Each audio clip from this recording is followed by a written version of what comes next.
Hey everyone, back again. Today we're going to finish off the lectures on the will to know, which is the first series of lectures from the Collège de France, Foucault's lectures from the Collège de France. And this week we're going to cover weeks 9, 10, 11, 12, plus the lecture on Oedipal knowledge. So if you're just jumping into this now, be sure to go check out episodes 1, 2, and 3 and go follow my podcast or YouTube channel on YouTube. If you found this on YouTube, you're going to be able to find it on a podcast platform, pretty much anywhere where you get podcasts, if you prefer that format. Or if you found this as a podcast, you can see me on YouTube where I sometimes release videos. Do all the things that you know I like, share, subscribe. You can help me out monetarily via Patreon or PayPal, but obviously no pressure. And yeah, let's just jump into the final part here that we'll do on the lectures on the will to know, starting with week 9. And I said at the end of last week that we're going to consider more this week the role of money in the formation of this kind of knowledge, or opening up or being part of this turn to a new way to organize society that is geared more towards quantification, measurement, established evidential facts as being a precursor to what we know today in terms of the acquisition of information, of data, and verifying information. And he juxtaposed this, or he contrasted this with other forms of truth-telling, like in the case of the warriors engaging in a kind of daring, a challenge, to challenge the other person to tell the truth out of fear of, in the eyes of the gods, to see if they're willing to lie in front of the gods. So here we're going to think more about the place of money. So even as it was being accepted as a form of exchange, that is money, Greeks still relied heavily on barter and religious rites. So even though money has circulated for a very long time, or money as a thing that is used as a sign of value, which can then be exchanged for other things of equal value, people still relied heavily on other forms of exchange, like bartering. They also still paid a lot of respect to gods in terms of ritual rites and practices and religious rites, instead of just like giving them money. Like you might see, if anyone is Catholic, you might know that you give money in these little baskets during Mass. So mostly money was used to collect taxes when it first emerged, or used to satisfy religious rituals. It didn't necessarily emerge primarily to meet the needs of the market. So there were these economic motives, taxes, like debts, exchange, and these religious motives, that is the invigoration of a social body through giving and the redistribution of wealth. Now, as a side point, Foucault uses this to mount a criticism of Marx, when Marx writes that money emerged primarily to deal with the exchange of products. So Foucault is instead identifying that money has been used historically for very other means, and it emerged for very different reasons, like to collect taxes, like to manage debts, exchanges, in order to propitiate. Propitiate is a word used to, like, in terms of a sacrifice, like for the gods. It's a way to appease the gods. To offer propitiation is to offer something to the gods to make them happy. So against Marx, Foucault identifies that money did not just emerge for the sake of exchanging products, or exchanging commodities, I should say. Money, however, was quickly used as a tool to gain and maintain power of the wealthy and politicians. And this is just embedded in the very idea that money was first used as a way to gain tax, in order to accumulate taxes. And this is also why, when money was first conceived, it was heavily controlled. So it would be stamped with, like, the ruler's insignia, or perhaps even the ruler's face. And that was to signify the way that the money was connected to a specific social, political body. It wasn't just a free-floating thing that mediated the exchange between products in an ostensibly free market. And so in this case, money holds significance in many other ways than just containing value, or being a dead form of value that has been bestowed upon it through labor. it can stand in for so much more. And we see this with a few years ago. I remember there were quite a few debates in the United States, I believe, of putting Frederick Douglass's face on money. And if money really didn't mean anything, then there would be no problem for that in the United States. But of course, there was a big problem with that, largely fueled by racism. Or I should qualify that now, there are discussions to put Frederick Douglass's face on, whereas there was so much debate around having Harriet Tubman's face on the $20 bill, which the resistance to it signifies that money stands in for more than just a form of exchange in order to transfer goods. It is very culturally coded to the point that it is so heavily controlled as to what can be represented on it. So that's dealing with the present day. Jumping back to the Greeks that Foucault is interested in, the fact that money can stand in for so many other things, or it can stand in for so many other things, including it can stand in as a religious substitution. It can work as an economic substitution, a political substitution. It can substitute power for possible social upheaval. Like if people have accumulated enough money and they're able to challenge others with money. And this is its quality as a simulacrum for Foucault, as that which substitutes, but is not limited to representation. That is, it contains real operations. So in this case, a simulacrum for Foucault is referring to the way in which it has real material effects in its being substitutable.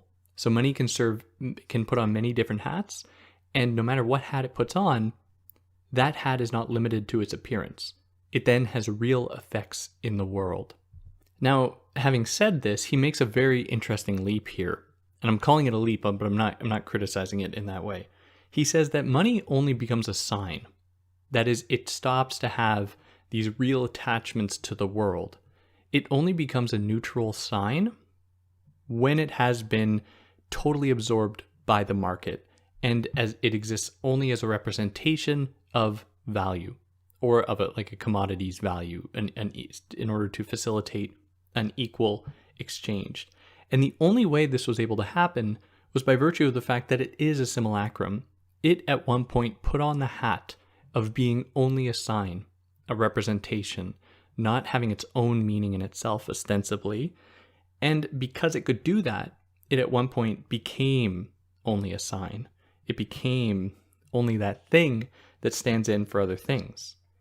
So in its capacity to quantify, measure the formation of money, it helps to limit the excess in order to accumulate, it helps to limit people accumulating too much money.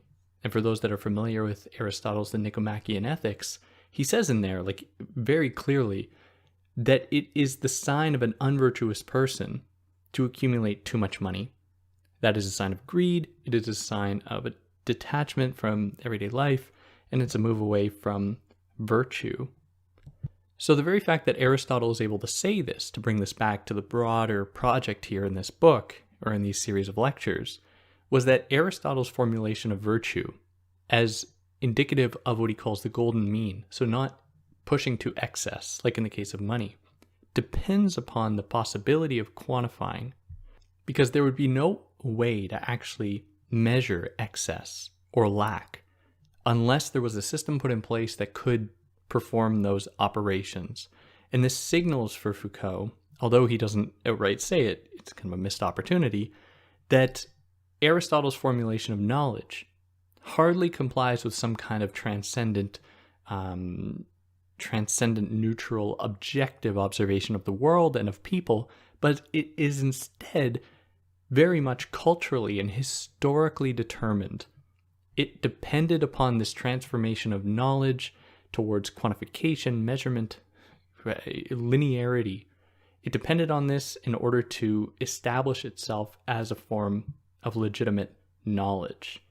So money here is related to truth because it is an instrument of social regulation, correction, and rectification. And it can come to normalize itself and naturalize itself very easily in that way once it becomes to be associated with truth. It just stands in for other things. And by virtue of that, it will naturalize all of the relations that exist within it or among it, side by side with it. Now, over time, it would lose this potential when it became only a sign for an absent commodity, when it fully embraced this position as a sign. And this puts us here into week 10. And here he begins by thinking of the place of law as written and unwritten. So he tells us that an unwritten law is thesmos, and it is more like a rule, but a secret rule that people in power keep secret as a demonstration of their strong memories and ability to properly assess when a situation calls for that rule. So it is a secret knowledge that people hold on to and call out and bring up when they need to demonstrate they're having this secret knowledge, which is a way to demonstrate their power and their place up the social hierarchy. So that's an unwritten law, thesmos. He contrasts this with a written law, which is nomos. And this is more enshrined among the social body. It's more solidified. It's part of the social body. It's written down. People know it. However, written law can be changed through spoken word, and its appeal to something outside the written words. Or I should say, it can appeal to something outside of the written word. So even though we've written something down in terms of law, that doesn't mean that it can't be changed. Through the spoken word, through argument, through dialectic, through an exchange, people can agree upon new rules that can be written down. So the written word is not reserved for the world of writing. So here nomos, the written law, comes to be associated with nature and natural law because it's just taken to be true. It's just taken to be properly established because in this world now that we've arrived in, that Foucault has been tracing, there's an appreciation with this kind of recording and this kind of establishing rules that can be unchanged, that in this case, writing comes to be associated with naturality and with a kind of natural law. However, though, if the spoken word can alter it, like logos, if the spoken word can alter it, let's leave it at that, then nature can be altered by the spoken word, by logos. So what we have now is that there's the written law, there's the unwritten law, and then there's logos and education. So he suggests that good nomos, that is, a properly established written law, only emerges alongside good legislation, that is, eunomia, because you couldn't have a written law written out and established unless there was already a pre-established political order that could write down laws that the people would accept as being legitimate. So eunomia, that is good legislation, comes before nomos and is only a particular case, kind of branch of eunomia, that is nomos is. So you need to first have this good legislation to establish the written law. And so in that case, the written law is only a particular case of good legislation. But what does all of this have to do with money? Good legislation as a system of good, or seen as being good, uses money to help things largely as is, or to keep things largely as is. In Foucault's words, eunomia serves to limit economic redistribution where money plays the main role, and money makes it possible to limit the redistribution of power imposed by eunomia. So there's a kind of equilibrium here between good legislation and the circulation of money in early Greek society. So good legislation limits economic redistribution so that, poor people aren't going to get too rich. While money, on the other hand, plays the main, money makes it possible to limit the redistribution of power imposed by eunomia, because it is in the interest of good legislators and the people who own the most wealth to maintain their positions. And they do have somewhat equal power at this point. And so what they want is to maintain each other and to help each other maintain their superior positions. So the written word is an exercise of good legislation in relation to political and economic power, and to maintain these relations so that they are known by all. So the first written words, the first written laws, were set out to maintain a social hierarchy, to maintain these hierarchical positions so that there would be little room for change and development. And this jives with the insistence upon writing, on linearity, on quantification that left little room for disagreement or for negotiation. The price is just set and that's it.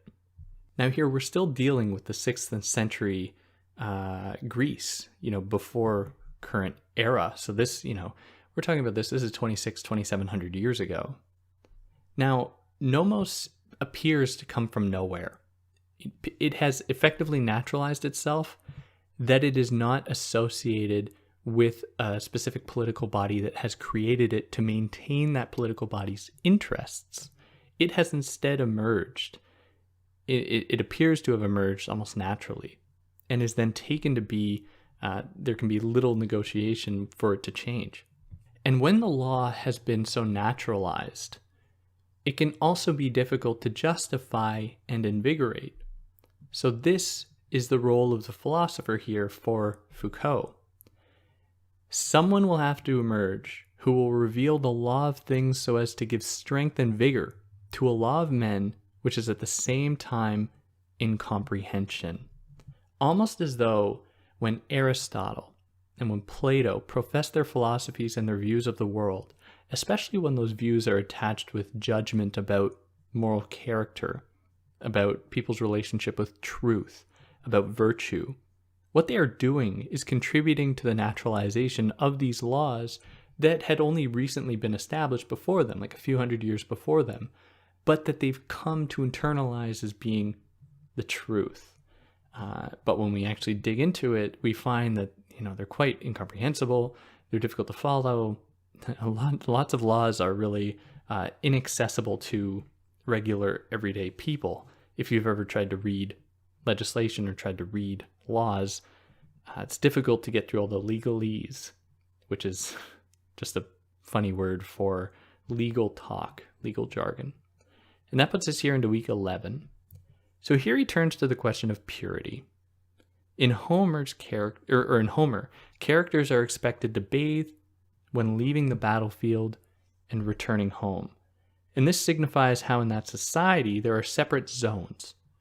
Like in that case, like the battlefield and home. And it makes sense. You'd want to shower after a battlefield. And so in their separation between these zones is the possibility of viewing someone from another as dirty, as defiled, and in need of a wash. So if this just stopped with people, leaving the battlefield because they're probably dirty, going home, then fine, whatever. Except it extends much beyond that case. So like before a ritual, for example, but not when the requisite duties have not been completed. So if there's going to be a sacrifice, if there's going to be some other kind of religious ritual, you have to properly present yourself in that space. So it was kind of an effort or a view that people needed to come in neutrally to that space. And they held on their bodies the impurities of everyday life. So it was necessary for them to wash, which served as much a symbolic function as a literal one, to wash themselves clean of those impurities, of this defilement. So this wasn't always the case that, like in the case of criminality, that a criminal would be viewed as a defiled person and who is in need of cleansing. In the 6th and 7th centuries BC in Greece, this began to occur when rituals and rites became more widely practiced among common people in the working classes, because religions started to be occupied in the city where there were lots more people in the city-state, and so there needed to be established a clear line of separation between those who were legitimate and those who were illegitimate. And maybe this is partly due to Hesiod's, Hesiod who wrote Works and Days, his influence in writing of common people and the way the gods interacted with them, without going into too much detail about that. So at the time, there were all these efforts to erect temples in cities, which did the job of bringing the gods to the cities. And they were still, however, under aristocratic rule, but were much more present. So people could have a relationship with the gods. It wasn't just oracles, it wasn't just elders, it wasn't just political leaders, it wasn't just the richest people who could have a relationship with the gods. Suddenly, more and more people could. And so religions could be standardized. And those who were not pious enough, who did not believe hard enough, who did not pray hard enough, could be ostracized.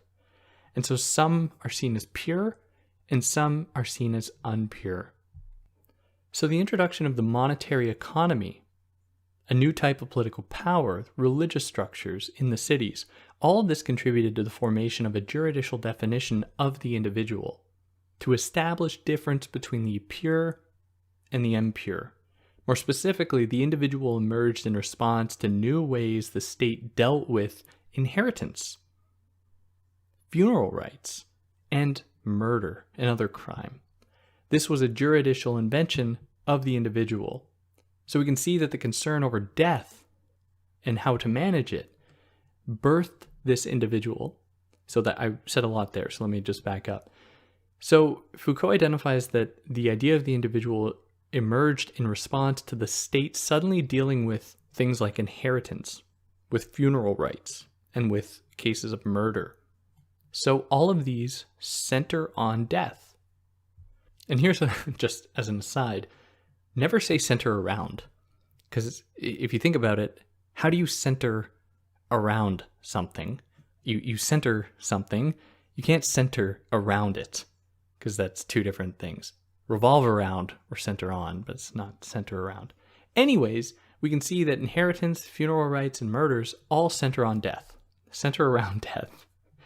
And we can see then that the juridical invention of the individual came about with an effort to try and manage death and things in the world that dealt with death. So it was no longer that only the richest and most powerful could guarantee their ticket to immortality, because they were the most deserving or they had more of an attachment with God or more rich. Now all people could ostensibly participate and earn their ticket to immortality, to be among the gods on Mount Olympus or wherever. And as a side point, Foucault says that this turns the Marxist idea that the afterlife is only sold to people so that they would continue working. It was the opium of the people so that they could be subordinated to the capitalist economy. We see here that, the idea of immortality extends much before then, much before capitalist relations of production, not to mention all of the other forms of religion that sold us the idea of immortality or believed in immortality long before capitalism emerged. However, I digress.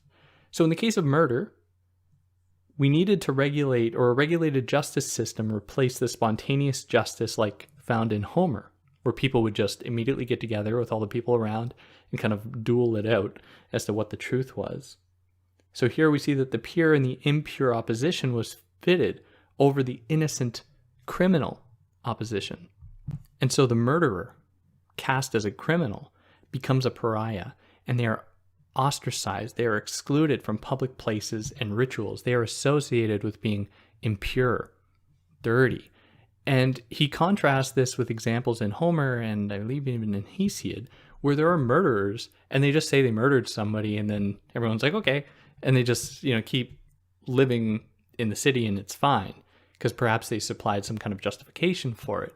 Now, this isn't to say that murder is good or that we just need a different social arrangement in order to welcome murder. Not saying that at all. The point, though, is to acknowledge that there were these transformations in the way that people were perceived and how criminality was perceived. Not necessarily, it wasn't always seen as being a sign of impurity. So these people who were ostracized became associated with non-truth, being untrue, being unvirtuous, being unenlightened, emphasizing the need to prove whether the crime was committed. So if somebody was going to be ostracized, there had to be good reason for it.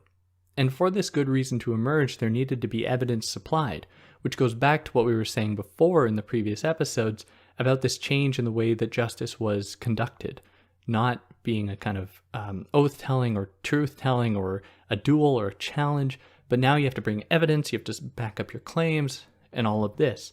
And it had to be done in order to justify this severe punishment of ostracizing people. And that'll put us here into week 12.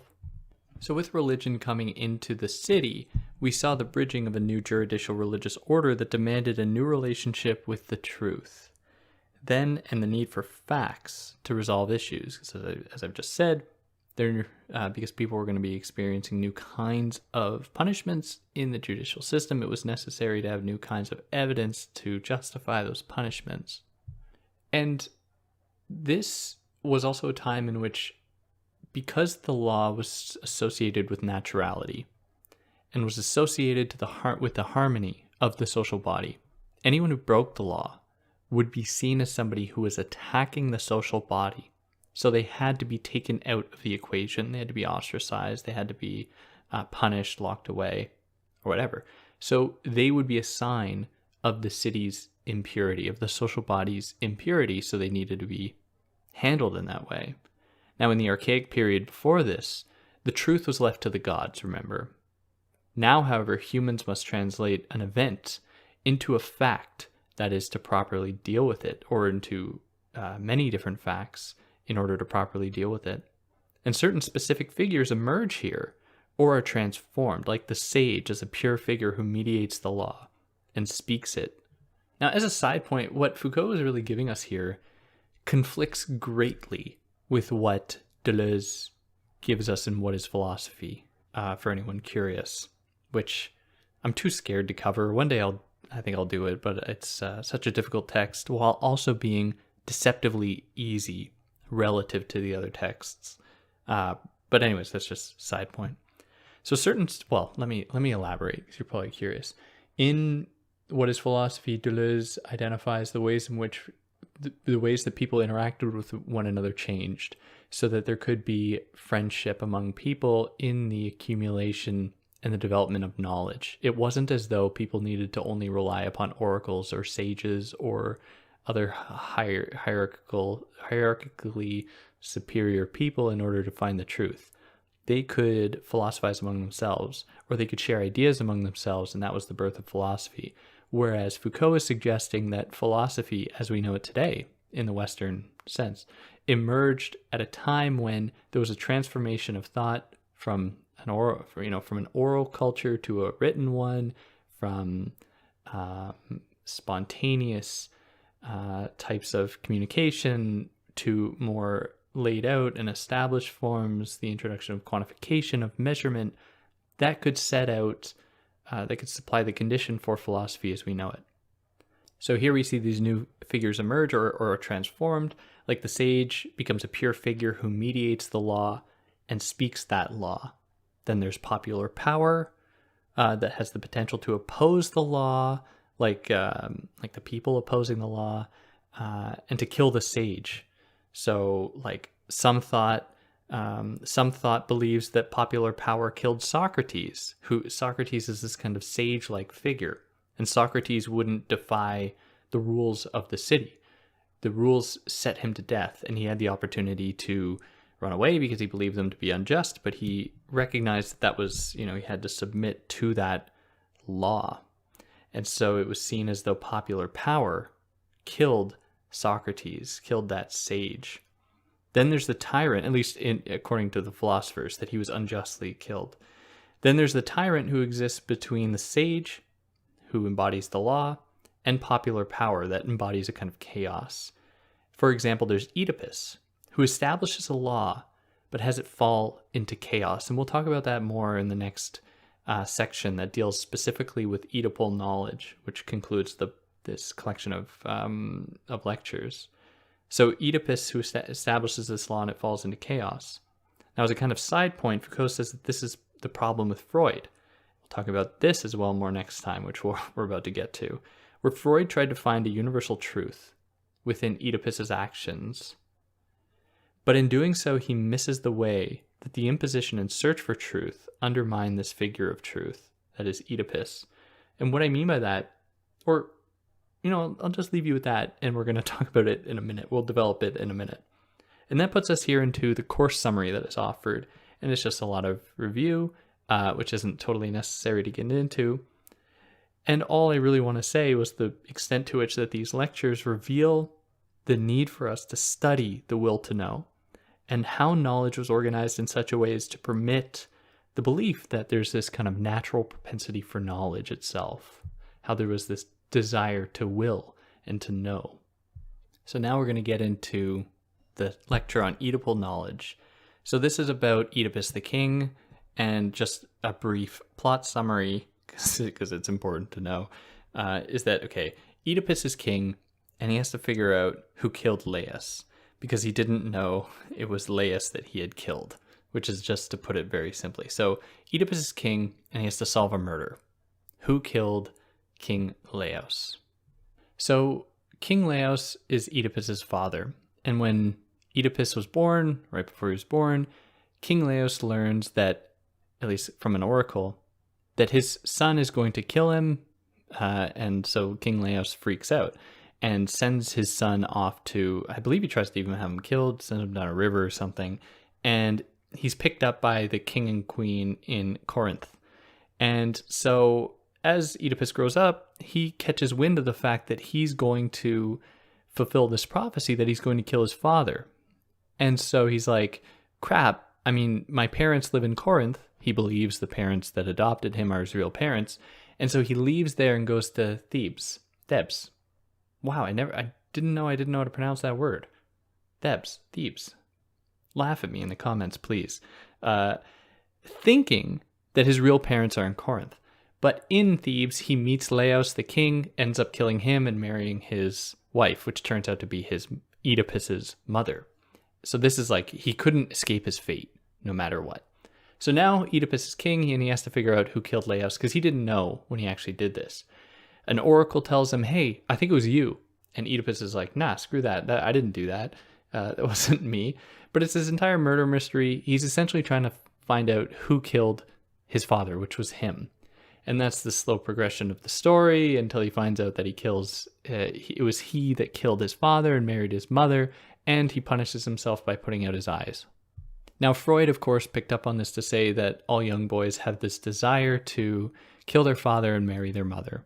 They try to, they want to match their father's power in order to earn the affection of their mother, which a properly socialized boy won't do. What they'll instead do is displace that desire onto other women and be competitive with other men, which I don't think anyone really believes this anymore. Like, if you do, then I think you should reflect a little bit, but that was the Oedipus complex according to Freud. Now, the story is not just about that, though, Oedipus the king. It is about a man who's trying to find proof of a crime, and he's going through all of these people, these testimonies, people's beliefs, gathering evidence, ultimately implicating himself. So in the story, Apollo the god claims to possess knowledge. A blind oracle named Tiresias claims to have knowledge. The chorus of the play has knowledge. And this guy, all he's trying to do is just acquire this knowledge. So there's a kind of divine knowledge. There's the knowledge of oracles, of gods, but then there's also the knowledge of just regular people. So there's the story of Laius who dies, like the truth of that situation. So there's Jocasta knows about this, and Oedipus finds out that he too knows about this. There's the story of birth, the truth of his birth, and how he was actually adopted as a child, like the truth of that situation. And in this case, there's some like messenger, some sheep herder that knows the truth about this situation. And that Oedipus is actually the child of Laius over in the other city in Thebes. So it is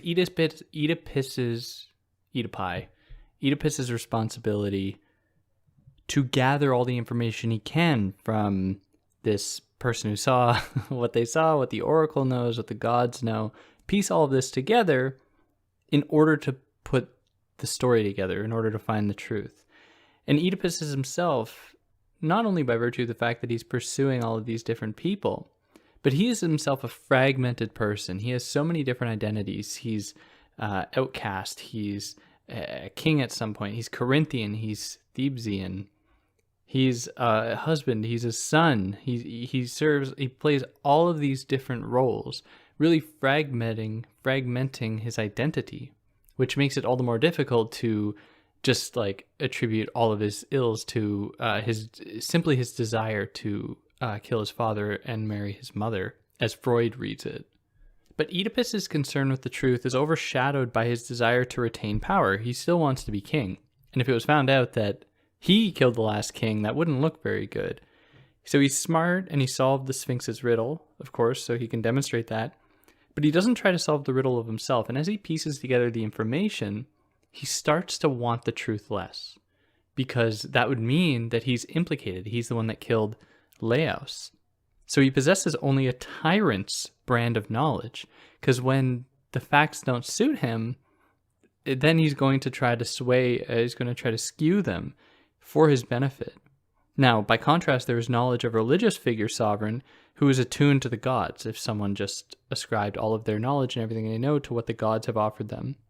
So both religious and tyrannical knowledge are conducted in an ordered way, but they differ in their procedures, how they are actually conducted. So in Oedipus, there is evidence of the oath, like from the Iliad, with the warriors, oath taking and oath giving in their procedure for truth telling. And his emphasis on the tyrannical form of knowledge was so great that once he found out the truth, he couldn't live with it. He had to put out his own eyes so that he could no longer see the truth, because it blinded him. He could not possibly deal with it. So he was in the pursuit of truth so long as it benefited him, which, if we situate in the broader context of these lectures, signals the fact that truth can be very much contextual and can serve various ends. And the way that it is assumed to hold such a superior status, in the way that it is procured, how we actually arrive at it, it signals the extent to which we are bound up within a certain contextual historical moment that appreciates that kind of truth-telling and those procedures we use to arrive at truth. And Foucault takes this opportunity to think about how reductive Freud's reading of this story is by reducing it only to a matter of sexual desire, as though there are not all of these other competing desires at play here. The desire for truth, or the will for truth, the desire for power, the will to power, how they mesh, how one's desire for power imposes the rules of what can be considered truth, what can be considered knowledge, and when that doesn't work out for them, how they cannot live with it and have to then put out their own eyes. So the eyes not just being a metaphor for testicles in a kind of castration type situation, the eyes meaning something else. We're seeing and commanding through sight by putting people under your gaze is a way of acquiring power. It is a way of achieving power. Like at the beginning of, if anyone's seen the movie Blade Runner, you'd know that the eye is central to that movie. Right at the beginning, there's this eye, and in the eye there's all these, we see the cityscape and all of its industrial, the industrial hellscape that it is. And we are asked to wonder, like, what is the role that this eye serves? Is it us? Is it our eye? Is it the eye of another overseer of this world? How can there be an overseer of this world? Is it just a pedestrian? Is this how they see that world? How does seeing act as a kind of power grab, a way to exercise power? So by putting out his own eyes, Oedipus is renouncing to some extent that power, or demonstrating that he could not handle it. And yeah, that pretty well encapsulates these lectures. If you made it this far, I congratulate you. And tell me what you think. I mean, is it all pie in the sky? Do you agree? You can disagree with what Foucault has to say. I'd love to hear about it. So you can do that in comments. If you're on a podcast platform that lets you leave reviews, you can leave questions there or comments. I'd love to read them. I don't have the time to respond to all of them because I'm only human. But yeah, on that note, stay tuned. Maybe next week I'm going to start on the second lecture series from the Collège de France. I might do some stuff in between, but we'll see. And yeah, on that note, take care.